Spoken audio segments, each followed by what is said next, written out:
Existe una estrecha e indisoluble relación entre la plena vigencia de los derechos humanos, la solidez del sistema democrático y la participación política incluyente. Actualmente, la compleja realidad de la región nos muestra grandes desafíos de impostergable atención, los cuales requieren emprender acciones concretas y previa a su implementación, combatir el creciente desinterés de la población en los asuntos públicos. Es indudable que democracia y derechos humanos son valores en sí mismos, donde jamás se alcanzaría el pleno desarrollo humano en escenarios humanos que no se sustenten en su vínculo. Igualmente, la democracia puede y debe crear condiciones que permitan el desarrollo de la persona, integralmente considerada. Esto quiere decir que la democracia no solo deberá garantizar el ejercicio de los derechos políticos, sino además el pleno goce de los derechos económicos, sociales y culturales. Integralidad en la que se sustenta el concepto actual de ciudadanía.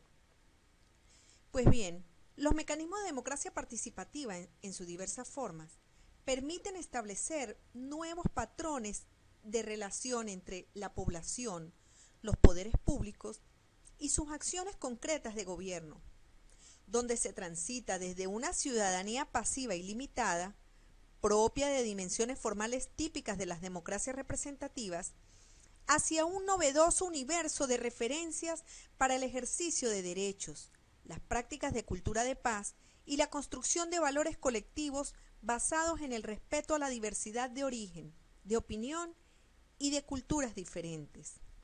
Es así que se contribuye a establecer una noción de ciudadanía activa basada en la resignificación del espacio social como espacio pedagógico que se apoya en la vitalización de lo público como escenario de aprendizaje y prácticas de diálogo constructivo, participación y creación de nuevos conocimientos.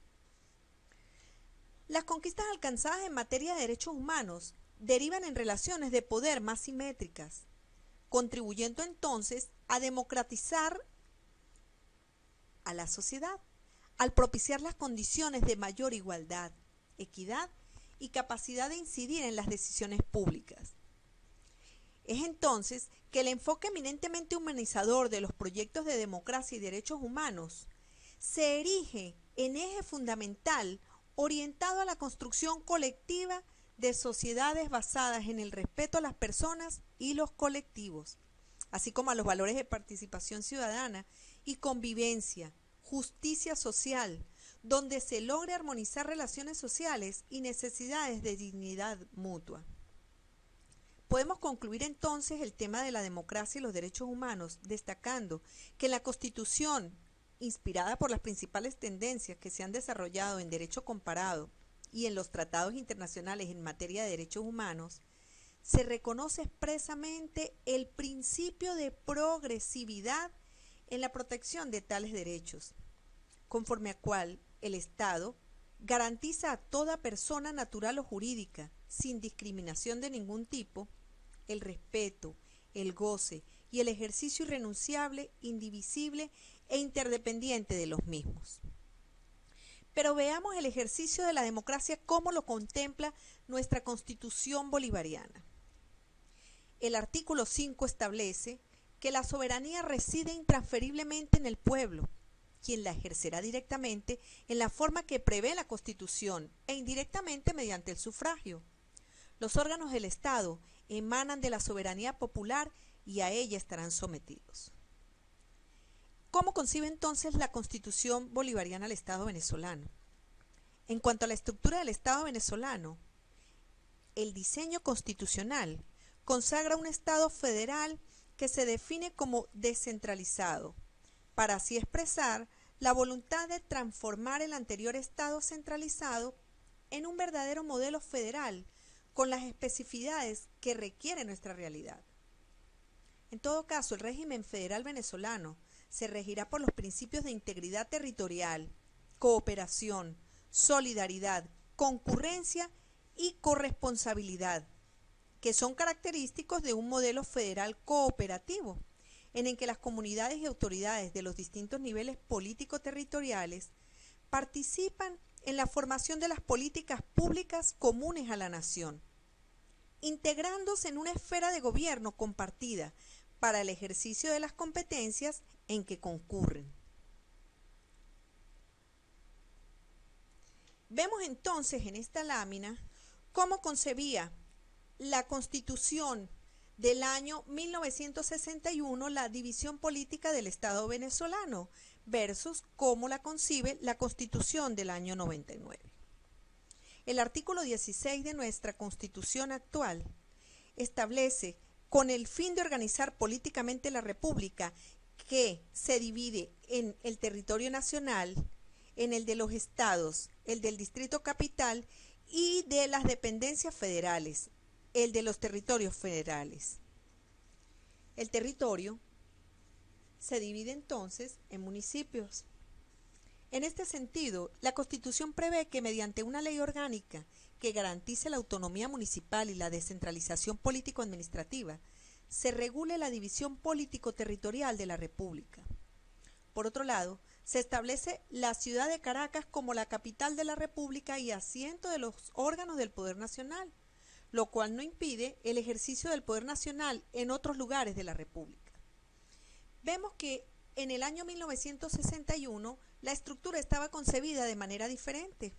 Se constituían estados, distritos y municipios, había un distrito federal, territorios federales y dependencias federales. En esta lámina entonces observamos cuál es la estructura del Estado venezolano concebida de los artículos 1 al 4 de la Constitución. Vemos entonces los espacios geográficos, el nivel municipal, nivel estatal y nivel nacional, las personas jurídicas públicas territoriales y las personas jurídicas públicas no territoriales. Veamos entonces cuáles son los medios de participación del ciudadano concebidos en la Constitución de la República Bolivariana de Venezuela.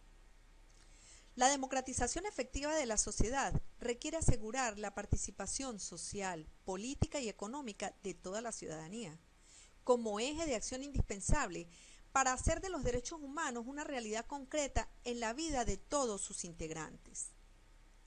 La Constitución Nacional del año 61 tenía una visión más discriminatoria.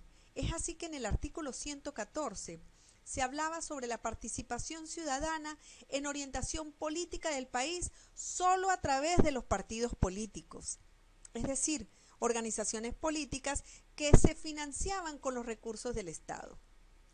Entre tanto, la Constitución bolivariana define la participación como una forma de ejercicio ciudadano que democratiza el poder y establece los medios de participación ciudadana en su artículo 70. Veamos entonces, en lo político tenemos la elección de cargos públicos, los referendos consultivos, revocatorios y abrogatorios, la consulta legislativa, la iniciativa constitucional, la iniciativa constituyente, la asamblea de ciudadanos y ciudadanas y la rendición de cuentas. En lo económico y social, las instancias de atención al ciudadano, la autogestión, la cogestión, las cooperativas y cajas de ahorros y otras asociaciones destinadas a mejorar la economía popular. ¿Pero qué es entonces la participación ciudadana? La participación ciudadana es el derecho de todos los ciudadanos y ciudadanas de tomar parte libremente en los asuntos públicos, garantizando así su desarrollo individual y colectivo. Supone entonces la presencia de los ciudadanos en forma individual o colectiva en los procesos de análisis, diseño, decisión, elaboración, gestión y ejecución de las acciones de gobierno. Se puede entender entonces la participación como un derecho contenido en las leyes como soporte jurídico y como un deber, asumiéndola como la responsabilidad de participar en asuntos públicos y como mecanismo o instrumento, pues a través de ella se ejerce el disfrute de otros derechos.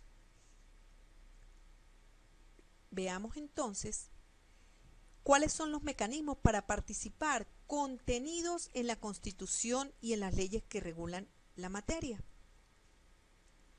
¿Cómo entendemos la participación? La participación la entendemos como un derecho, como un mecanismo o instrumento y como un deber. Queda claro entonces lo dicho anteriormente. Un derecho, ¿por qué? Porque está regulada y contenida en las leyes como soporte jurídico.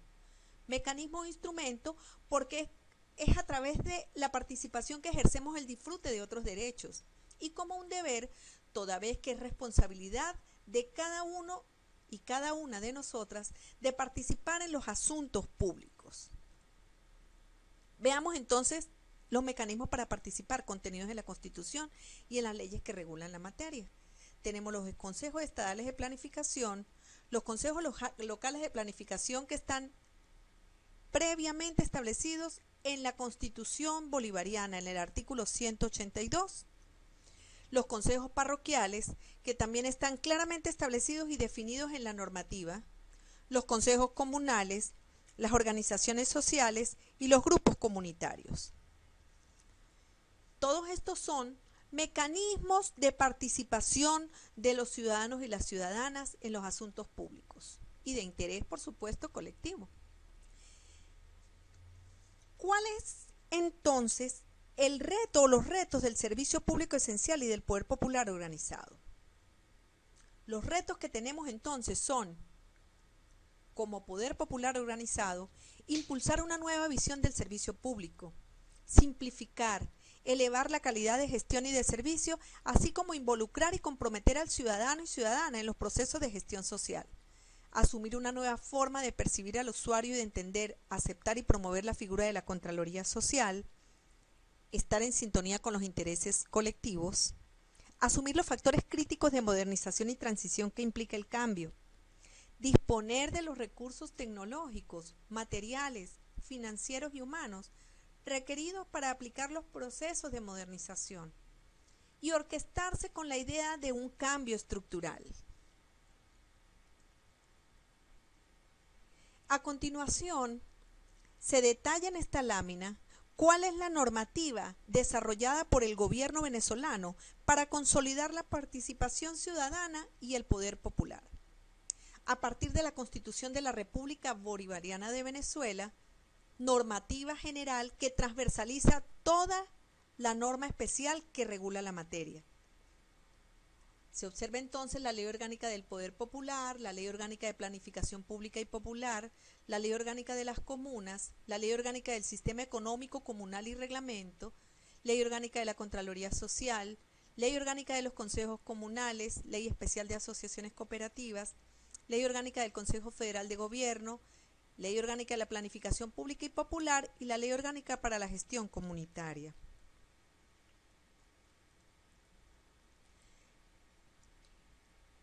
Vamos a conversar un poco sobre la participación ciudadana en la gestión del registro civil.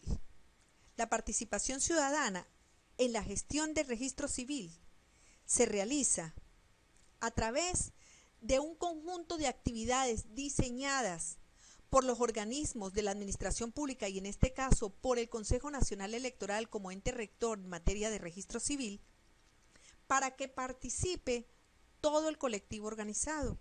Es así que tenemos que el poder electoral ha asumido la atención directa al ciudadano a partir de su estructura organizativa, a través de la Comisión de Registro Civil y Electoral, con el objeto fundamental de facilitar y coadyuvar en la gestión del registro civil para así garantizar tanto el servicio como la accesibilidad por parte del ciudadano y la ciudadana.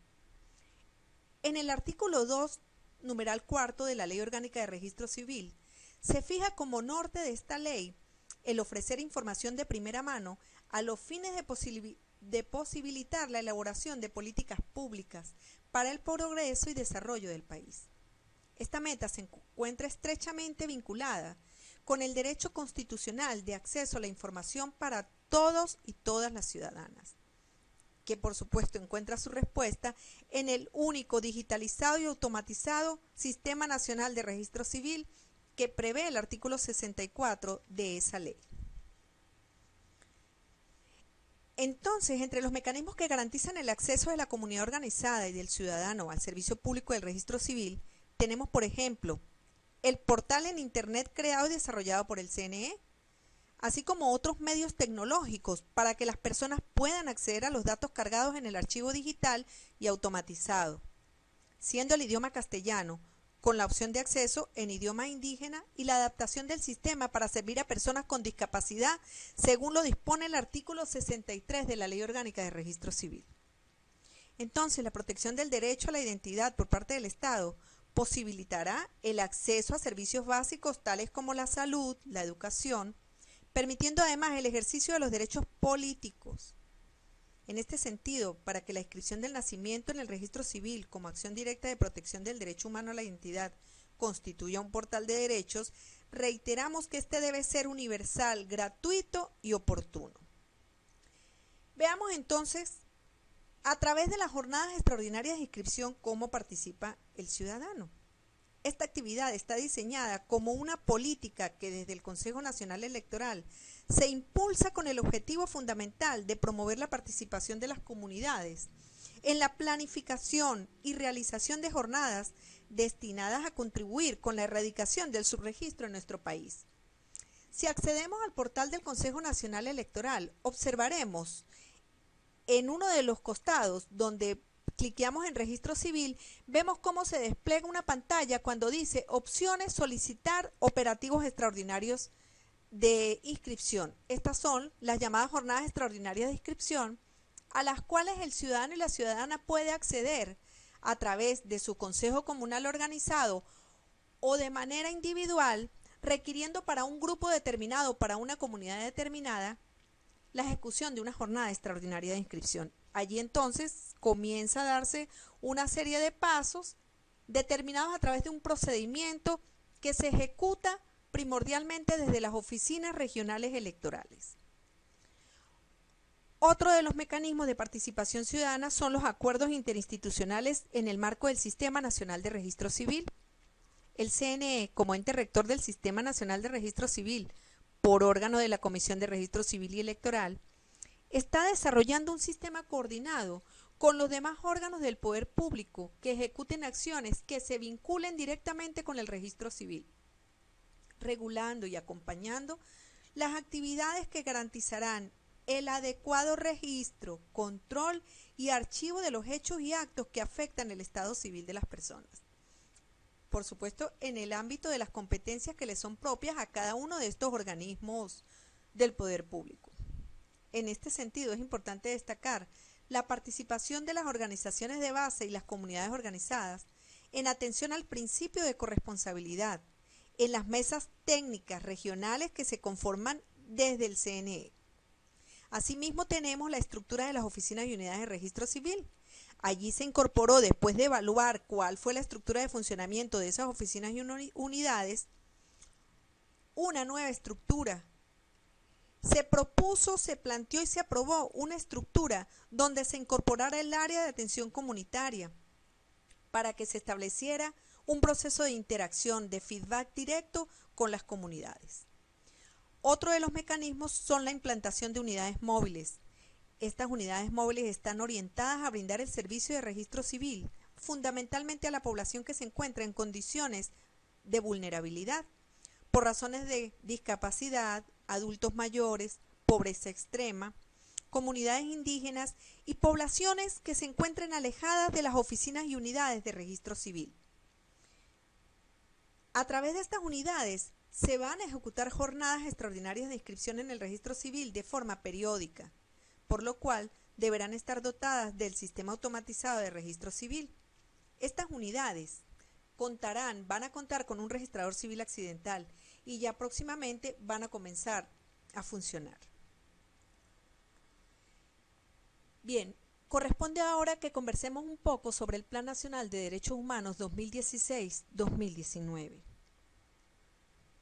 Con la elaboración de este documento, la República Bolivariana de Venezuela ratificó su compromiso en materia de derechos humanos, enfatizando fundamentalmente la construcción de una visión emancipadora, crítica y alternativa de derechos humanos. El 3 de abril del año 2014, mediante decreto presidencial, se creó el Consejo Nacional de Derechos Humanos. ¿Y cuál fue el propósito? El propósito fue continuar fortaleciendo la política pública del Estado venezolano en materia de derechos humanos. Posteriormente se dio inicio a la formidable iniciativa de diseñar un Plan Nacional de Derechos Humanos, producto de un proceso de revisión y diagnóstico interactivo y participativo sobre la situación de derechos humanos en que se encontraba el país. Y esta interacción comenzó en el año 2011, con la participación en el examen periódico universal ante el Consejo de Derechos Humanos de la Organización de Naciones Unidas. La construcción de este plan es el resultado de un proceso realizado en 3 etapas. La primera, diagnóstico, elaboración de la propuesta preliminar y consulta pública en todo el país. Es así que desde el Consejo Nacional de Derechos Humanos se elaboró una propuesta inicial, teniendo en cuenta aportes de la Defensoría del Pueblo, de la Organización de Naciones Unidas y de las organizaciones de derechos humanos en Venezuela. Esta propuesta en el año 2015, desde el gobierno venezolano, se impulsó y se propuso consultar públicamente y a nivel nacional esta propuesta. La primera fase de la consulta se realizó a través del portal web del Consejo de Derechos Humanos. Posteriormente, se realizó una consulta directa con las organizaciones de los derechos humanos del país y en una tercera fase se sometió esta propuesta de plan a consulta con todos los sectores de la sociedad, así como las comunidades y grupos afrodescendientes, por ejemplo, con el objetivo fundamental de enriquecerla con aportes que favorecieran la política del Estado y poder así contribuir con la definición y coordinación de decisiones políticas en materia que promuevan la inclusión y la igualdad en el país. Finalmente, mediante decreto presidencial publicado el 2 de marzo de este mismo año, la Presidencia de la República puso el ejecútese al Plan Nacional de Derechos Humanos 2016-2019. ¿Pero por qué un Plan Nacional de Derechos Humanos para Venezuela? Pues bien, el Plan Nacional de Derechos Humanos constituye un instrumento de planificación que permite definir y coordinar las grandes decisiones políticas en materia de derechos humanos de este gobierno bolivariano. En términos prácticos, este documento como herramienta de planificación, ¿qué es lo que le va a permitir al Estado? Le va a permitir contar con una hoja de ruta para desarrollar coordinadamente y con la participación de todos los sectores de la sociedad acciones que son necesarias para sostener, avanzar y profundizar los logros alcanzados en materia de derechos humanos. Asimismo, se va a poder fortalecer la capacidad institucional, organizar programas y proyectos que garanticen una gestión integral, oportuna y efectiva del Estado, así como incorporar el enfoque de derechos humanos a las políticas públicas, facilitando el cumplimiento de compromisos y obligaciones internacionales, incluidos aquellos asumidos en el marco del examen periódico universal. Crear una plataforma para el diálogo con todos los sectores de la sociedad, y esta plataforma estará orientada hacia la construcción de acuerdos para la garantía de los derechos humanos, conforme con los principios de corresponsabilidad y solidaridad. Y finalmente, generar un espacio para el trabajo articulado en materia de derechos humanos entre el gobierno nacional y las organizaciones populares, los movimientos sociales, las agencias de Naciones Unidas y demás colectivos o instituciones de derechos humanos. Viéndolo de esta manera, este plan es una herramienta de planificación, una bitácora, que contribuirá a aumentar la efectividad y eficacia del Estado en la garantía, el respeto y el disfrute de los derechos humanos. A continuación, en esta lámina observemos los principios que transversalizan el plan. Tenemos la universalidad y progresividad, la igualdad sustantiva establecida y practicada, la igualdad y equidad de género, la interculturalidad y corresponsabilidad, la complementariedad y realismo, la interagencialidad y articulación, y la atención prioritaria a grupos en situación de vulnerabilidad. Es así entonces que el gobierno venezolano, ante el reconocimiento que junto con los logros aún existen, comprende que existen deudas por saldar y hay retos también que asumir. Y entonces el gobierno venezolano asume el compromiso de desarrollar este Plan Nacional de Identidad. Yo les invito a que en los recursos colocados aquí en la página revisen todo lo que contiene el Plan Nacional de Derechos Humanos para que se vayan familiarizando con él. Este plan contiene 213 acciones que se dividen en 5 ejes. Observemos entonces en esta lámina un cuadro resumen con su contenido general. Tenemos los 5 ejes perfectamente delimitados y cuál es el objetivo de cada eje. En el primer eje se plantea la consolidación de la educación y la cultura de los derechos humanos. En el segundo está orientado a fortalecer las instituciones para así acercarlas al pueblo. El tercer eje, enfocado en darle participación protagónica al pueblo y hacer uso de las bases de misiones para promover la educación en materia de derechos humanos. En el cuarto, este está vinculado con los organismos internacionales para tratar este tema. Y el quinto y último eje conlleva el fortalecimiento del enfoque de derechos humanos en las políticas de acción y legislación del Estado venezolano.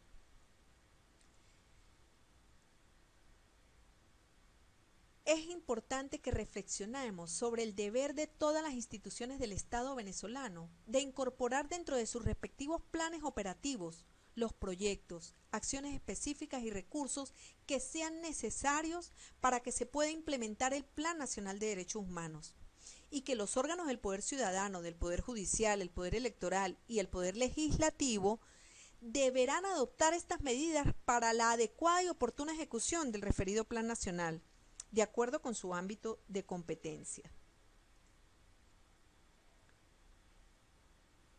He aquí, en esta lámina, un resumen de cuáles son las acciones a ejecutar en el marco del Plan Nacional de Derechos Humanos 2016-2019 desde el Consejo Nacional Electoral.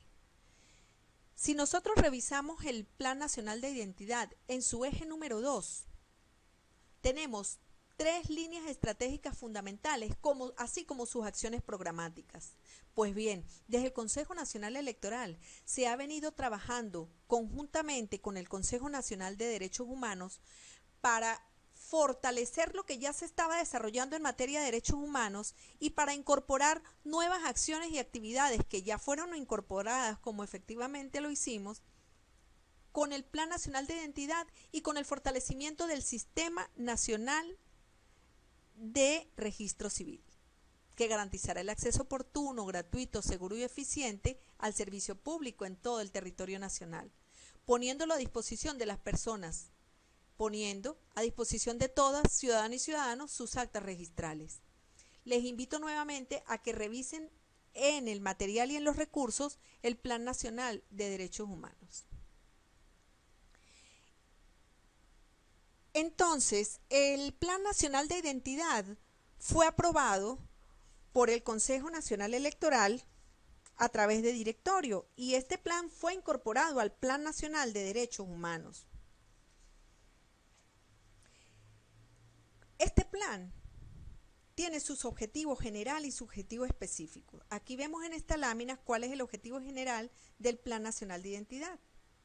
Crear las condiciones estructurales necesarias para así brindar a la totalidad de la población el disfrute del derecho humano a la identidad, garantizando entonces el ejercicio pleno de su ciudadanía y priorizando el registro civil de los nacimientos ocurridos en el territorio del país y que se efectúe en un plazo no mayor a 90 días después de su ocurrencia, contando con el poder popular para el empoderamiento de nuestra población de todos los temas asociados a este derecho humano y utilizando herramientas tecnológicas a través de un sistema nacional de registro civil automatizado.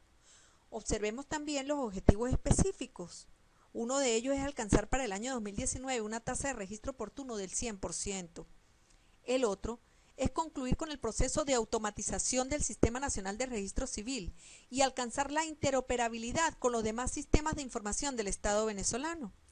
Y el último de los objetivos específicos es incorporar el derecho a la identidad dentro de los planes de capacitación en materia de derechos humanos. Este último de los objetivos específicos también se está desarrollando y prueba de ello es parte de este diplomado, Registro Civil y Derechos Humanos. Les invito también a que revisen el Plan Nacional de Identidad que está contenido dentro de los recursos que se le están dando para que accedan a esto. Bueno, Finalmente, estamos concluyendo entonces con esta tercera sesión. Les invito a que realicen todas las actividades evaluativas de esta tercera sesión. Espero que saquen el mayor provecho de la información aquí suministrada.